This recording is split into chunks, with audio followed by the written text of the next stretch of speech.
कुछ एनिमे ऐसे होते हैं जहां तुम्हें लगता है कि तुम स्टोरी को समझ चुके हो, कैरेक्टर्स को समझ चुके हो और अब पता है आगे क्या होने वाला है, लेकिन फिर एक रिवील आता है और सडनली तुम रियलाइज करते हो कि तुम पूरी स्टोरी को गलत समझ रहे थे। जो चीज नॉर्मल लग रही थी उसके पीछे एक बड़ा सीक्रेट हो सकता है। जो कैरेक्टर इनोसेंट लग रहा था उसकी रियलिटी कुछ और ही हो सकती है। और कभी कभी एक छोटी सी डिटेल बाद में जाकर इतनी इम्पोर्टेंट बन जाती है कि तुम पुराने एपिसोड दोबारा देखना चाहोगे। आज हम ऐसे ही 5 एनिमे की बात करेंगे जिनके प्लॉट ट्विस्ट को प्रिडिक्ट करना तुम्हारे लिए ऑलमोस्ट इम्पॉसिबल होगा। और टेंशन मत लेना, मेजर स्पॉइलर नहीं होंगे।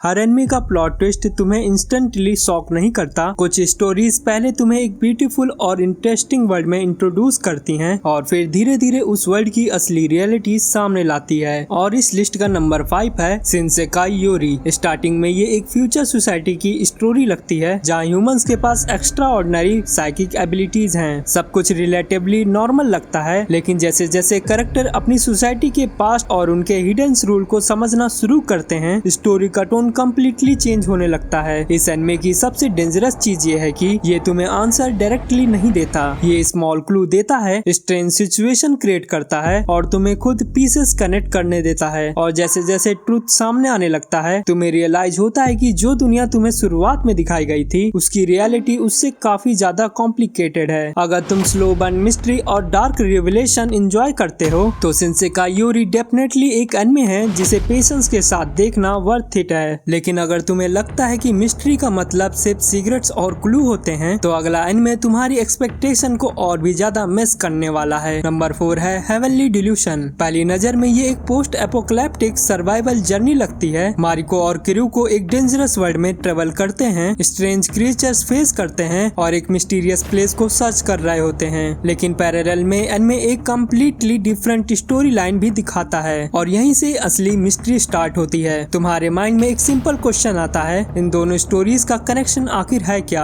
हर एपिसोड्स कुछ आंसर देता है लेकिन साथ में नया क्वेश्चन भी क्रिएट करता है। कैरेक्टर्स, लोकेशन और सिंबलिंग रैंडम इवेंट्स के बीच कनेक्शन स्लोली रिवील होते जाते हैं। और सबसे इंटरेस्टिंग पार्ट ये है कि एनिमे तुम्हें इंपॉर्टेंट इन्फॉर्मेशन एकदम क्लियरली नहीं बताता, तुम्हें खुद क्लू नोटिस करने पड़ते हैं। फिर एक पॉइंट पर जब कुछ कनेक्शन सामने आने लगता है तो तुम्हें रियलाइज होता है कि स्टोरी शुरुआत से ही तुम्हारे सामने क्लू छोड़ रही थी। इसी वजह से हेवनली डिल्यूशन सिर्फ सर्वाइवल एनिमे नहीं है, ये एक मिस्ट्री पजल है और जितना तुम इसे सॉल्व करने की कोशिश करोगे उतना ही तुम उसमें डीप जाते जाओगे। अब तक जो एनिमे तुमने देखे उनमें मिस्ट्री काफी इंपॉर्टेंट थी, लेकिन अब जो एनिमे है उसकी सबसे डेंजरस क्वालिटी ये है कि स्टार्टिंग में तुम्हें पता ही नहीं चलेगा कि तुम एक मैसिव मिस्ट्री देख रहे हो। और नंबर 3 है ओडा टैक्सी। पहली नजर में एक सिंपल स्टोरी लगती है एक टैक्सी ड्राइवर की जो डिफरेंट पैसेंजर्स को पिक करता है और उनके साथ नॉर्मल कन्वर्सेशन करता है। तुम्हें रियलाइज होता है कि ये कन्वर्सेशन एक्चुअली रैंडम नहीं है। जो कैरेक्टर पहले इरेलेवेंट लग रहा था वो लेटर इम्पोर्टेंट हो सकता है। जो कन्वर्सेशन तुमने कैजुअली सुन ली उसमें एक मेजर क्लू छुपा हो सकता है। और सबसे इम्प्रेसिव बात यह है कि डिफरेंट कैरेक्टर की स्टोरी धीरे धीरे एक दूसरे से कनेक्ट होने लगती है। जितना तुम स्टोरी को समझने लगते हो उतना ही तुम्हें रियलाइज होता है कि एनिमे शुरुआत से ही तुम्हारे सामने क्लू रख रहा था। ओडा टैक्सी का प्लॉट ट्विस्ट सिर्फ शॉक करने के लिए नहीं है, जब सारे पीसेस कनेक्ट हो जाते हैं तब तुम्हें समझ आता है कि स्टोरी कितनी केयरफुल रिटर्न थी। अगर तुम्हें स्मार्ट मिस्ट्रीज, हिडन कनेक्शन और अनप्रिडिक्टेबल स्टोरी पसंद है तो ओडा टैक्सी को डेफिनेटली ट्राई करना।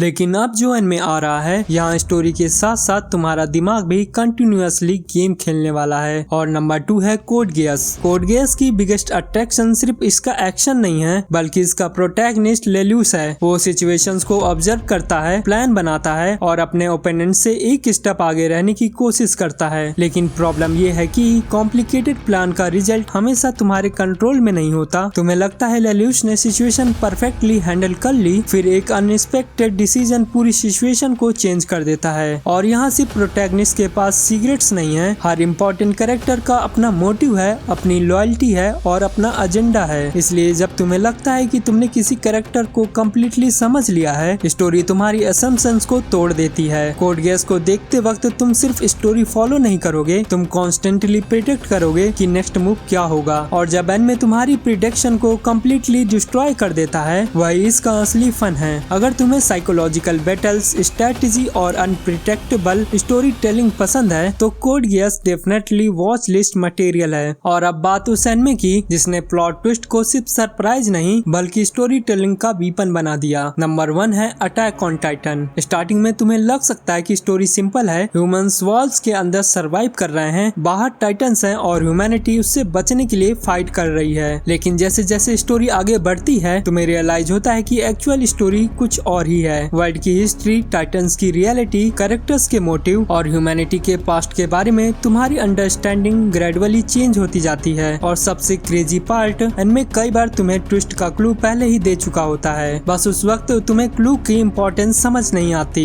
फिर एक रिवील होता है और तुम पुराने सीन्स को अपने दिमाग में रिप्ले करने लगते हो। ये तुम्हारी पुरानी स्टोरी को कम्प्लीटली डिफरेंट पर्सपेक्टिव से दोबारा समझने पर मजबूर करता है। अगर तुमने अभी तक अटैक ऑन टाइटन नहीं देखा तो जितना कम तुम इसकी स्टोरी के बारे में जानोगे उतना बेटर है। तो ये थे 5 एनिमे जिनके प्लॉट ट्विस्ट तुम्हें जेन्युइनली सरप्राइज कर सकते हैं। लेकिन अब असली सवाल ये है, इनमें से कौन सा एनिमे तुम्हें सबसे ज्यादा शॉक करने वाला लगा? और अगर तुम्हें लगता है कि इस लिस्ट में कोई और एनिमे होना चाहिए था तो उसका नाम कमेंट में जरूर बताना, क्योंकि हो सकता है तुम्हारी रिकमेंडेशन नेक्स्ट लिस्ट में आ जाए। अगर तुम्हें ऐसे ही यूनिक एनिमे रिकमेंडेशन चाहिए तो लाइक करो और चैनल को सब्सक्राइब कर लो। मिलते हैं नेक्स्ट वीडियो में एक और क्रेजी एनिमे लिस्ट के साथ।